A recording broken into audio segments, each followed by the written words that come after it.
थी। तो आज किसी ने पूछा कि साकाश कैसे देते हैं। पहले तो हमें ये समझना होगा साकाश है क्या। तो साकाश होता है सत्य का प्रकाश, और सत्य है I am a soul, silence is my nature, Om Shanti, I am silence, ये सत्य है। तो उनकी सिचुएशन ये थी कि किसी का शरीर बीमार है और वो चाहते थे कि उन्हें साकाश दिया जाए। तो कोई रिश्तेदार हैं, बहुत करीबी रिश्तेदार हैं जिनका आप बहुत लगाव है, उनसे अटैचमेंट है। तो क्योंकि वो खुद अभी यहाँ पहले समझने की बात है ये कि सकाश मतलब सत्य का प्रकाश। तो सत्य है मैं आत्मा हूँ, ये सत्य ये भी है वो जो भी अ, जिसके पार्ट में शरीर अभी थोड़ा बीमार है, वो भी एक सोल है। सोल को कुछ नहीं होता है, आत्मा को तो कुछ नहीं हुआ है। आत्मा ने जो शरीर रूपी वस्त्र पहना हुआ है उसमें बीमारी है। आत्मा तो बिल्कुल हेल्दी है, एकदम स्वस्थ है। तो अगर मेरी स्मृति ये है कि मैं फलानी फलानी हूँ, मतलब ये जो पार्ट प्ले कर रही हूँ, अगर मैं उस स्मृति में बैठ के अब मैं सोचूं कि वो मैं तो फलानी फलानी हूँ, ये फलाने फलाने, ये XYZ मेरे रिश्तेदार हैं, अब मुझे उनको साकाश देना है क्योंकि वो बीमार है। अगर मेरी ये स्मृति है और मैं इस स्मृति से साकाश देने की कोशिश करती हूँ, तो पहली बात ये स्मृति ही गलत है कि मैं फलानी फलानी हूँ।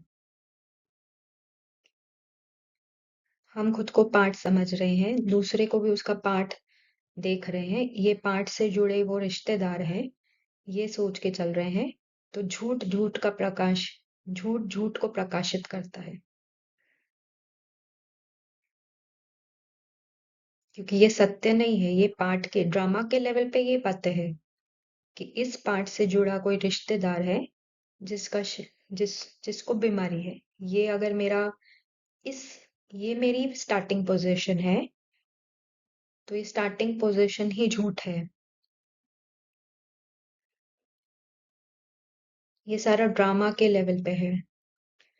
तो मेरी स्टार्टिंग पोजीशन अगर ये है, इसके विपरीत मेरी अगर स्टार्टिंग पोजीशन ये है मैं आत्मा हूँ,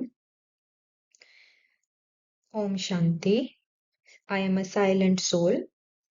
अब मैं आत्मा इस शरीर द्वारा ये फलाना पार्ट बजा रही हूँ, और इसके पार्ट में ये दूसरी आत्मा है ड्रामा के लेवल पे, जो जो XYZ रिश्तेदार का पार्ट प्ले कर रही है। अब उस आत्मा के शरीर में प्रॉब्लम है।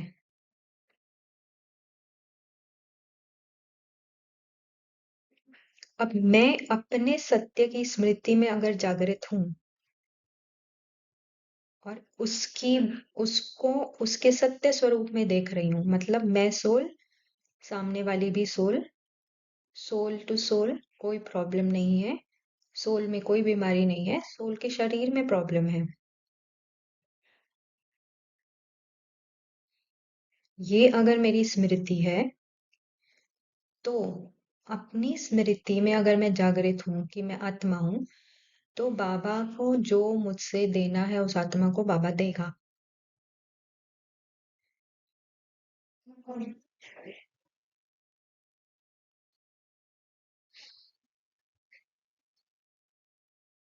ये है सत्य का प्रकाश। इसका ये मतलब नहीं है कि उस आत्मा का जो भी पार्ट प्ले हो रहा है, शरीर के लेवल पे जो भी बीमारी है, वो कम हो जाएगी या उससे तकलीफ कम होगी? नहीं, उसका जो पार्ट है वो फिक्स पार्ट प्ले होगा ही। तो फिर सकाश का क्या मतलब है? तो बात ये होती है कि वो जो आत्मा है जिसका शरीर अभी बीमार है, उसके आसपास जो भी आत्माएं हैं वो सारी अभी देहभान और देहाभिमान में है। वो अपने अपने पार्ट में कॉट अप है। खुद को भी पार्ट समझ रही है, खुद को भी जो मैं एक्स वाई जी हूँ, और फिर ये मेरे पति है या मेरा बेटा है या जो भी है, उनके सारे जो भी रिश्तेदार हैं आसपास में, वो अपने आप को पहले तो समझ रहे हैं, ये देहभान देह अभिमान में है। ये मैं फलानी हूँ, मैं फलानी हूँ, ये मेरा पति है, ये मेरा बेटा है, ये मेरा अ, ये मेरा भाई है। इसी दृष्टिकोण से उस आत्मा को देखा जा रहा है जो अभी फिलहाल जिसका शरीर बीमार है, और उस दृष्टिकोण से देखा जा रहा है तो ये सारी आत्माएं उस आत्मा के उस उस उस व्यक्ति में, अभी हम व्यक्ति वर्ड यूज कर रहे हैं, तो ये सारी जो भी है, ये खुद को पर्सन मान के चल रही है, और फिर वो सामने वाला भी पर्सन है। अब ये पर्सन, उस पर्सन के प्रति क्या उनकी उनके संकल्प चल रहे हैं? उनके संकल्प है स्ट्रेस के, टेंशन के, एंजाइटी के, वरी के। ये कैसे ठीक होंगे? ये कब ठीक होंगे? क्या करे? कौन से डॉक्टर के पास जाए कि ये ठीक हो जाए? कौन सी दवाई करे? ये करे या ये करे, ये ना करे या क्या? मतलब बहुत सारा उस व्यक्ति के प्रति बहुत वाइब्रेशंस जा रही है जो फुल ऑफ स्ट्रेस है, फुल ऑफ टेंशन है, full of anxiety, full of worry है। ये सारे जो भी आसपास पार्ट्स है, वो तो वो ठीक होने की बजाय उसकी, तो वैसे ही शरीर से ऑलरेडी बीमार है आत्मा शरीर में, और उसको जो भी पीड़ा हो रही है, जो भी उसको शरीर के द्वारा उसको झेलना पड़ रहा है, वो तो है ही। प्लस ये सारी जो आसपास आत्माएं हैं, रिश्तेदार हैं, वो भी उसको और ज्यादा पेनफुल वाइब्रेशंस भेज रहे हैं। अब इस समय मुझ आत्मा का पाठ, जिसे बाबा का सत्य ज्ञान मिला है, और अगर मैंने उसे यथार्थ रीति समझा है, तो मेरा पार्ट ये है कि मैं खुद को अपनी स्मृति में जागृत करूं, उस आत्मा को भी उसके सत्य में देखूं कि वो आत्मा है, शरीर अलग, आत्मा अलग, शरीर के लेवल पे जो हो रहा है वो हो रहा है, पर उस आत्मा को कुछ नहीं हुआ है। और इसी स्मृति से मैं उसको अगर बाबा के पास, बाबा के साथ देखती हूँ, और मेरा सोल टू सोल रिलेशन है उस आत्मा के साथ, तो बाबा को जो देना है मुझ आत्मा के द्वारा वो बाबा देगा। उसकी पीड़ा कम नहीं होगी, उसका ये मतलब उसके पार्ट में जो भी है वो होने ही वाला है, वो फिक्स स्क्रिप्ट है।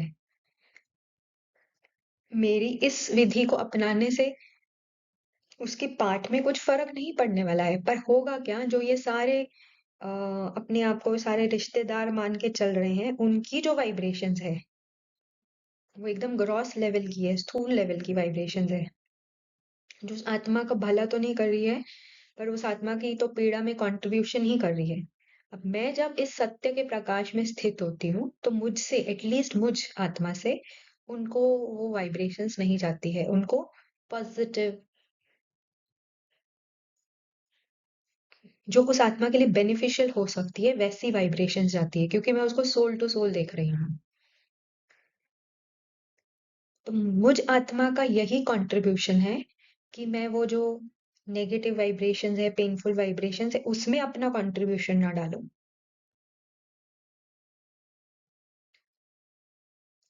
और यही होता है सकाश।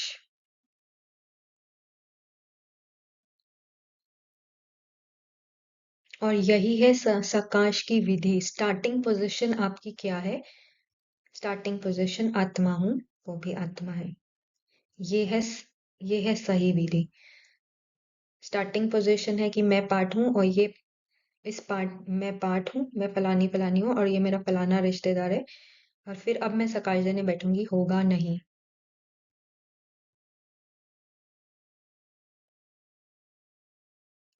आई होप अभी आपको सकाश क्या है वो क्लियर है और सकाश की सही विधि भी क्या है वो क्लियर है। अच्छा, ओम शांति।